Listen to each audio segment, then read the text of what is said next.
do nosso encontro de famílias. Porque foi justamente o que nós acabamos de cantar, né? Família é um projeto do Senhor. Se a família é um projeto do Senhor, nós temos que estar vivendo em todo o tempo esse projeto de Deus.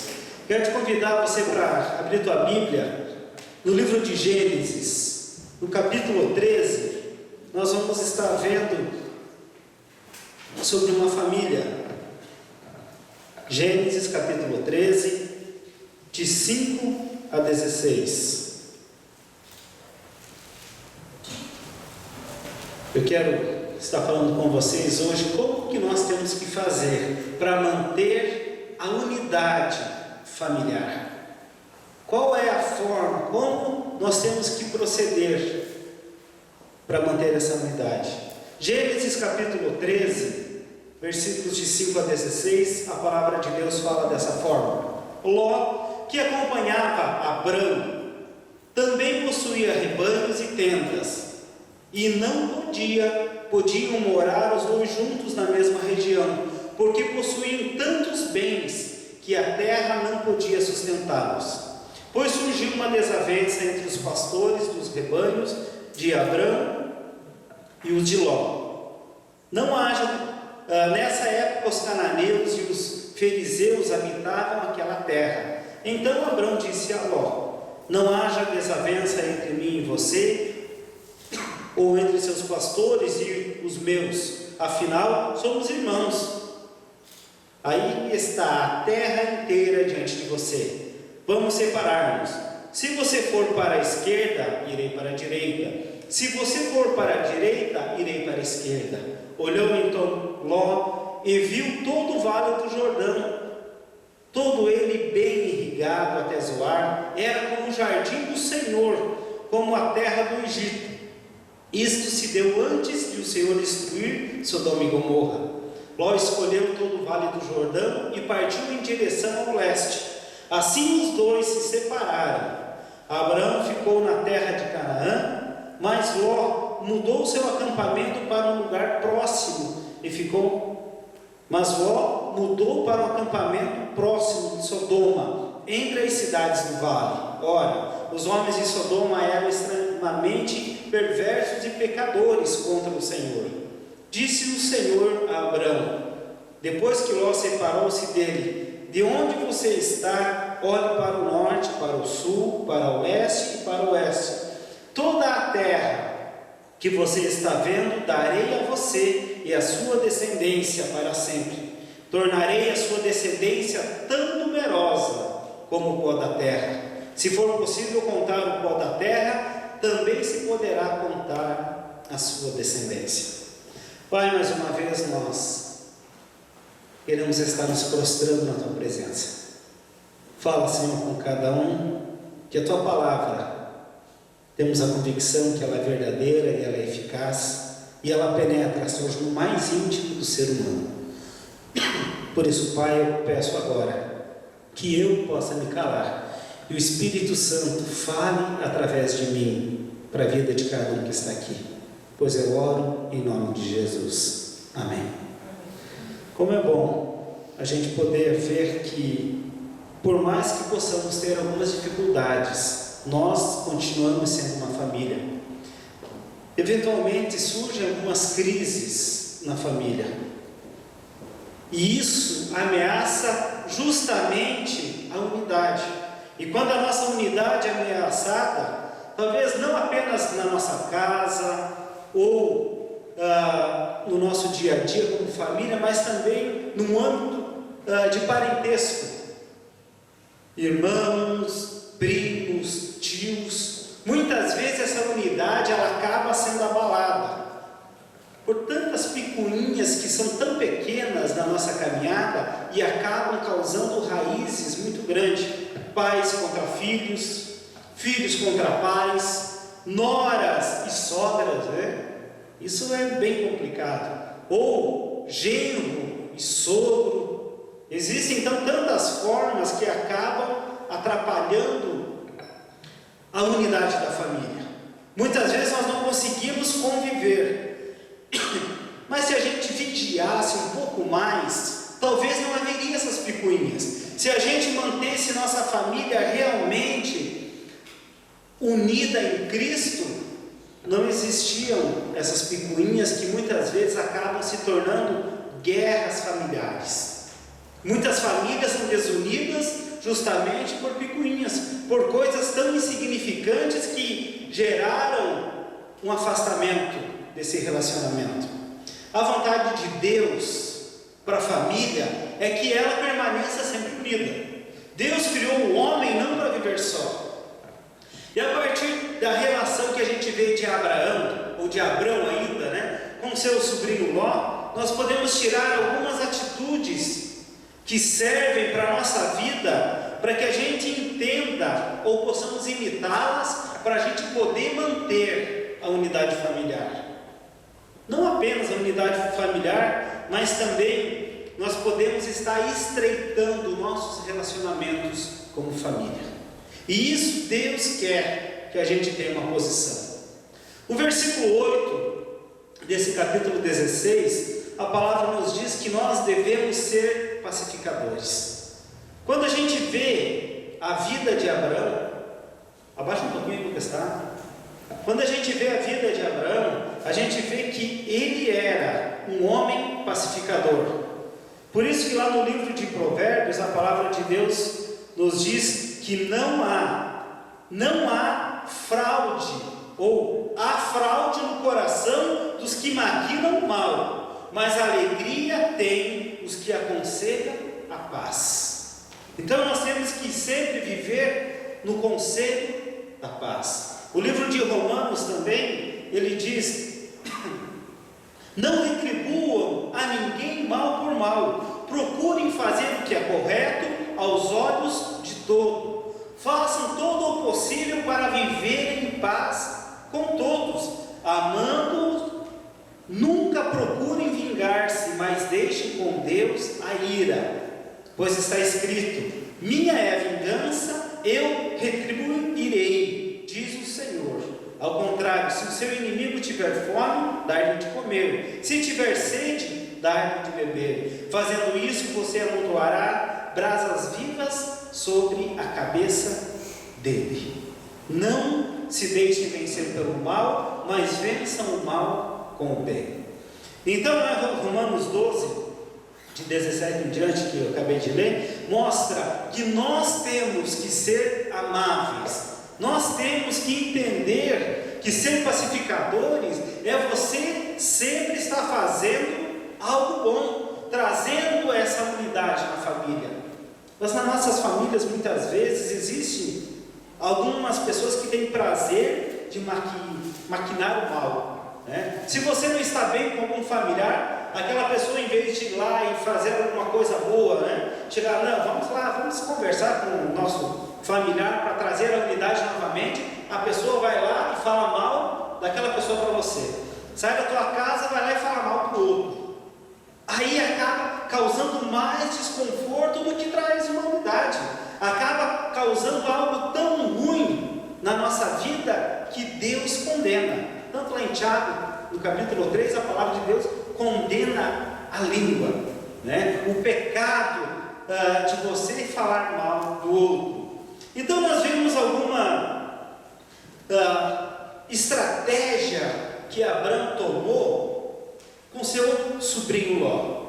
Começou a ter algumas desavenças entre os seus pastores, devido ao rebanho dos dois ser grande. Por quê? Porque Ló foi desobediente. Aliás, Abraão foi desobediente a Deus. Quando Deus falou para ele: olha, saia da tua terra e do meio da tua parentela, que eu te mandarei para uma terra nova.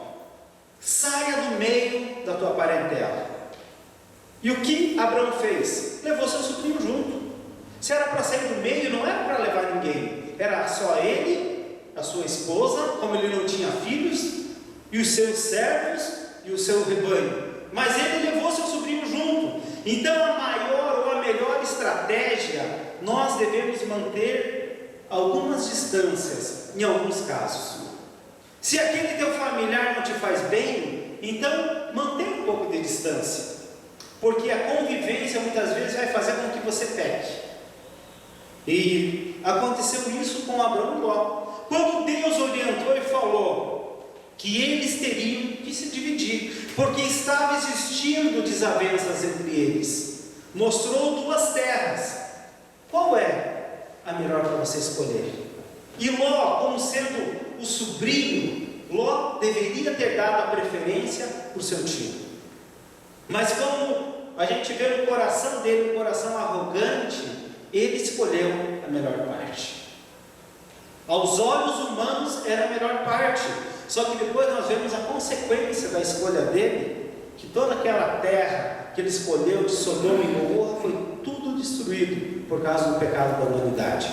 Muitas vezes a nossa escolha, queremos nos aproveitar de algumas situações para nos dar bem e temos consequência muito grande na nossa caminhada. Ló tentou isso, mas Deus era soberano. Ló, ele não foi prudente e ele não conseguiu viver assim. Em alguns casos, a prudência é que a gente possa se manter a uma distância não muito grande, mas uma distância que a gente possa ser abençoador.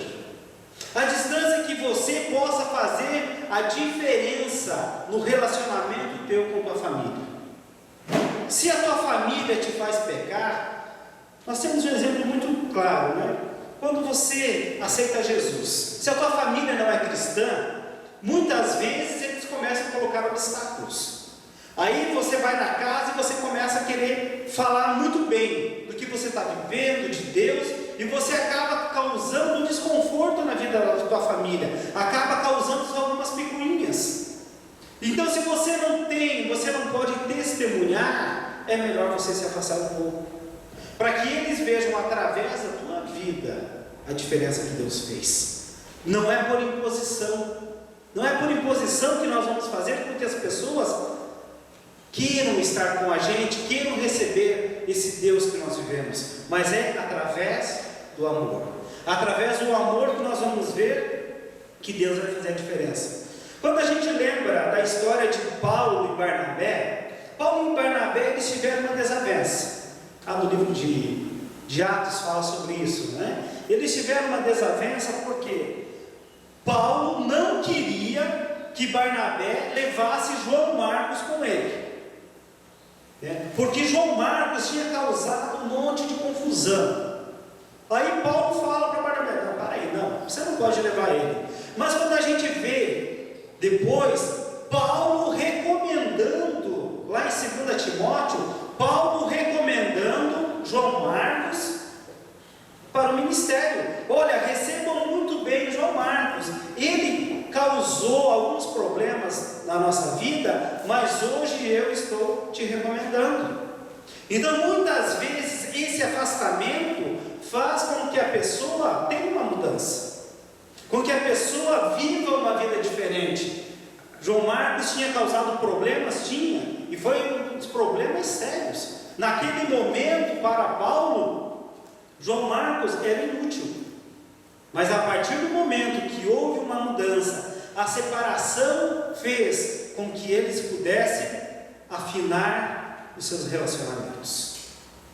Muitas vezes nós queremos fazer com que as pessoas aceitem a nossa posição.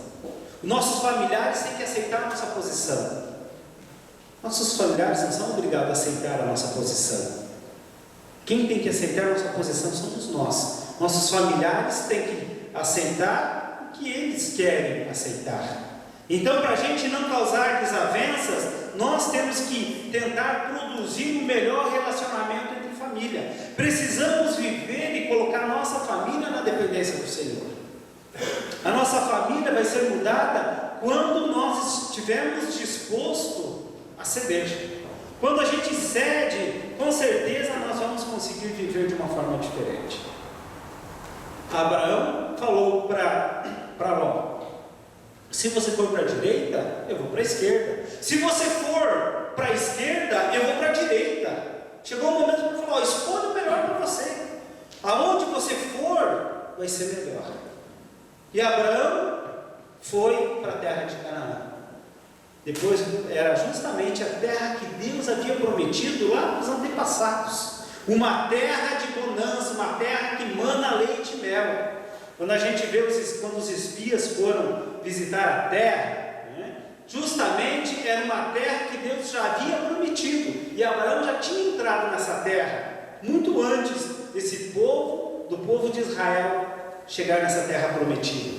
Então, o que Deus quer que a gente entenda, que nós temos que ceder, muitas vezes na nossa vida, para você poder ter uma unidade familiar, nós temos que ceder. Ló, ele representava, ou ele demonstrou o egoísmo, né? Ele pensou somente nele, e ele não pensou no seu tio.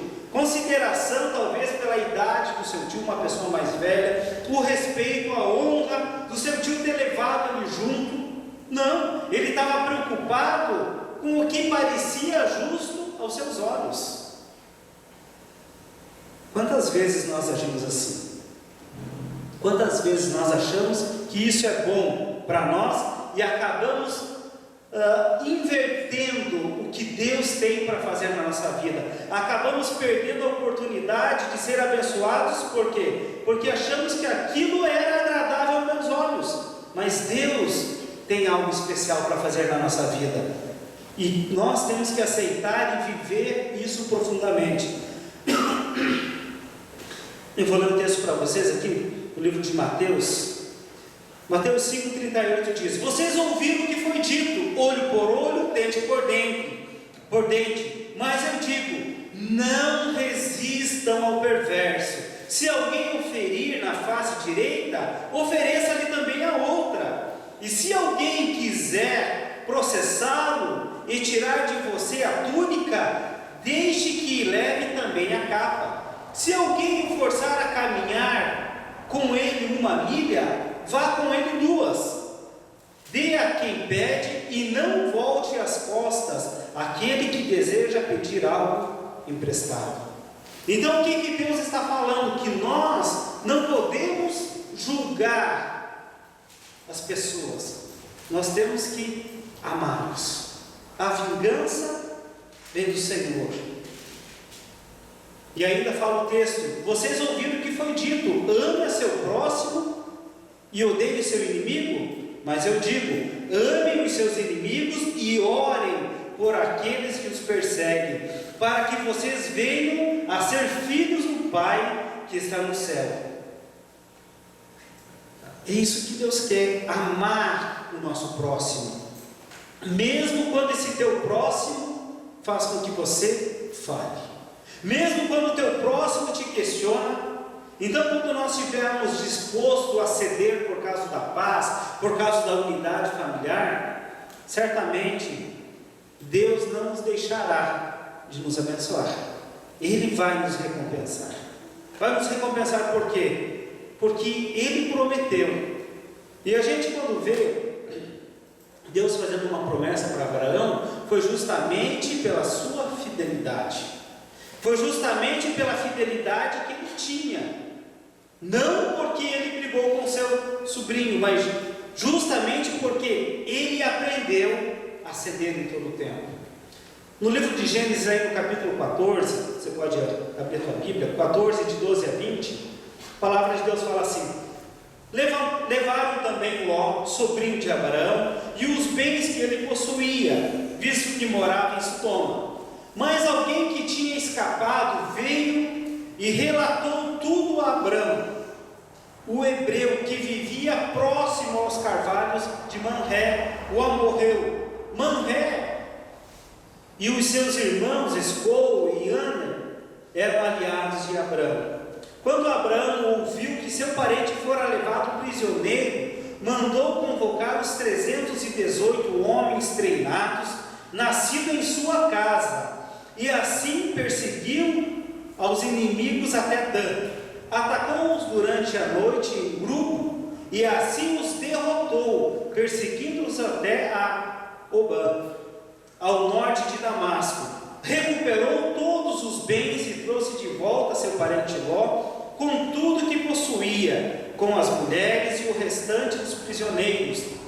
Voltando a Abrão da vitória sobre Kedor Laomer e sobre os reis que a ele se haviam aliado o rei de Sodoma, foi ao seu encontro no vale de Savé, isto é, o vale do rei. Então Melquisedeque, rei de Salém e sacerdote do Deus Altíssimo, trouxe pão e vinho e abençoou Abrão, dizendo: bendito seja pelo Deus Altíssimo, Criador dos céus e da terra, e bendito seja o Deus Altíssimo que entregou seus inimigos em suas mãos. E Abraão lhe deu o dízimo de tudo. O que aconteceu? Abraão foi traído pelo seu sobrinho, mas mesmo assim, no momento que seu sobrinho teve dificuldade, qual foi a reação de Abraão? Foi lá, reuniu seu exército e foi defender a sua família. O que nós temos que fazer? Nós temos que defender a nossa família em todo o tempo. Talvez o que você tem feito com aquele teu familiar que está se mantendo à distância de você? Talvez uma estratégia que você até usou. Será que quando ele está enfrentando alguns apuros, você tem pensado e falado: foi você que escolheu? Você escolheu isso, agora você que se vire, né? Ou talvez numa gíria popular, você está apenas colhendo o que plantou. Ou talvez você possa pensar e falar: olha, cada um com seus problemas, eu já tenho problemas demais para ter que carregar os seus. Abraão arriscou a sua própria vida para salvar o seu sobrinho. Por quê? Porque ele tinha convicção que Deus estava na sua vida. Mesmo aquelas pessoas que te causam mal, você tem que amar. Mesmo essas pessoas que fazem com que você sofra, nós temos que amar. E existem muitas crises em meio à família. Existem essas crises que fazem muitas vezes com que a gente sofra. E esse sofrimento nos gera um desgaste emocional, um desgaste psicológico, um desgaste muitas vezes até financeiro. Mas nós temos que ter a confiança e a certeza quem está no controle da nossa vida. E a gente vê que Abraão, ele entendia o que Deus queria na sua vida, mesmo que tivesse que pagar um preço muito alto. E o que aconteceu com Ló? Chegou um momento que a promiscuidade estava tão grande naquelas cidades, Sodoma e Gomorra, que Deus fala com Abraão e diz: olha, vou destruir aquela terra. Aí Abraão começa a falar: Senhor, na hora, meu sobrinho Ló com toda a sua família. Aí fala para Deus: mas Deus, se tiver 100 justos naquela terra, Deus fala: eu não vou destruir. Aí Abraão começa a fazer uma barganha com Deus: mas Senhor, mas se tiver 30 justos, eu não vou destruir. Mas se tiver 10, Deus fala: eu não destruirei. Mas se tiver um justo, Deus diz: eu não destruirei. Mas por causa da insistência de Abraão, Deus fala para ele: então vai, mandarei 2 anjos para irem lá e tirarem Ló e a sua família. Ló não era justo perante Deus, mas foi por causa de Abraão que Ló foi abençoado. E muitas vezes na nossa família, nossos familiares, por mais injustos que sejam, eles podem ser abençoados através de nós. É isso que Deus quer nos colocar como abençoadores no meio que nós estamos. Deus nos chamou para a gente ser motivo de bênção. E a gente sabe o final da história. Os anjos chegaram lá e tiraram a família de Ló. Mas a desobediência, mais uma vez, aconteceu com a esposa de Ló. Não era para olhar nem para trás, e ela olhou e se transformou numa estátua de sal. E Ló, com suas filhas, foram salvos, por causa que Abraão intercedeu a Deus. Você tem intercedido a Deus pela sua família? Você tem clamado a Deus pelos seus familiares, pelos conflitos? Como é difícil, né? Você ter um familiar que você não pode ter contato. Muitas vezes não é nem por causa de você, mas é por uma opção daquela pessoa. É difícil. A palavra de Deus fala como é precioso que os irmãos vivam em união. E muitas vezes nós não conseguimos ter essa unidade na nossa família, porque são pessoas diferentes, pessoas que vivem de forma diferentes. Mas quando nós não aprendemos a ceder, nós deixamos de ser abençoados e abençoar a nossa família.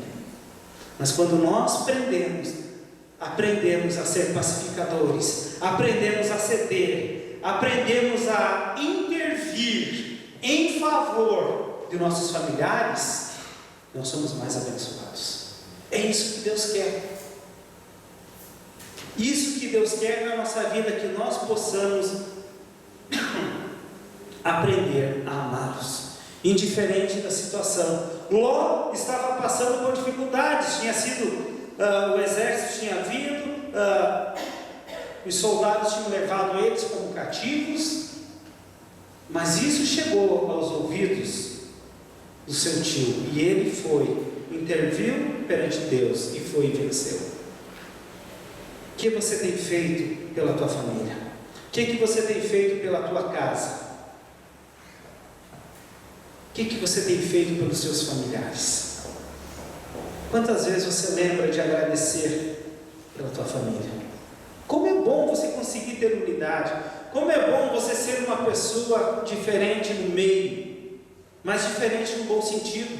Não diferente pela tua arrogância, pelo teu menosprezo, mas diferente porque você é alguém que tem Deus no coração, alguém que tem prazer em ter comunhão com as pessoas. É isso que Deus quer. Deus chamou Abraão. No próximo domingo nós vamos estar vendo sobre a promessa de Deus para Abraão. Depois que ele voltou dessa guerra, Melquisedeque o abençoou e fez uma promessa para ele. E qual era essa promessa? E qual foi a reclamação de Abraão perante Deus na promessa? Ele falou: do que adianta tu me dar tudo isso? Meus descendentes serão mais numerosos do que o pó da terra, se eu não tenho filhos. Então, para a gente manter a unidade familiar, nós temos que confiar nas promessas do Senhor. Lá em Josué 24, ele fala: não importa para quem vocês vão recorrer, mas eu e a minha casa serviremos ao Senhor. É essa confiança que nós temos que ter nesse Deus grande, nesse Deus que causa e transforma nossas vidas, nesse Deus superabundante.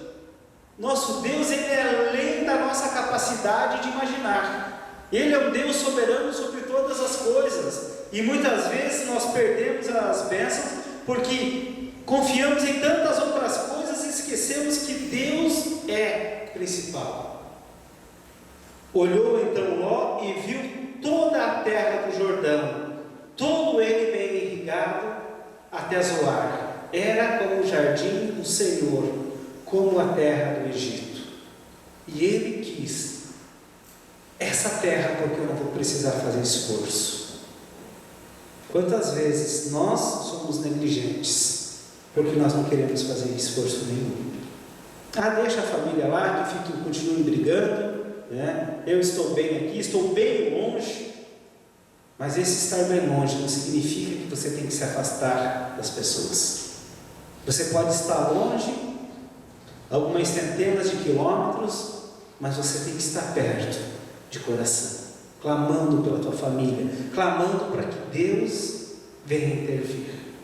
Abraão foi justamente esse servo, que no momento da dificuldade, ele falou: Senhor, mas se estiver um justo sequer.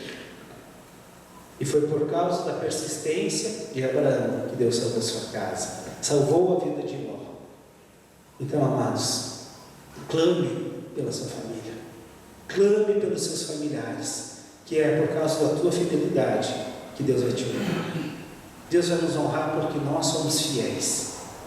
E se você não tem sido fiel, é o momento de você começar a ser fiel, e você começar a viver uma vida diferente, você começar a viver uma vida nas estratégias do Senhor, não nas estratégias do homem. Ló, com toda a sua arrogância, no momento onde foi confrontado, de quem lembrou? Eu tenho um tio lá distante, alguém vai lá e fale para ele que nós fomos presos, estamos sendo cativos. Muitas vezes na hora de dificuldade nós lembramos: puxa vida, eu tenho alguém que pode me ajudar. Mas não é só na hora das dificuldades, sempre lembre quem é soberano na tua vida. Deus quer fazer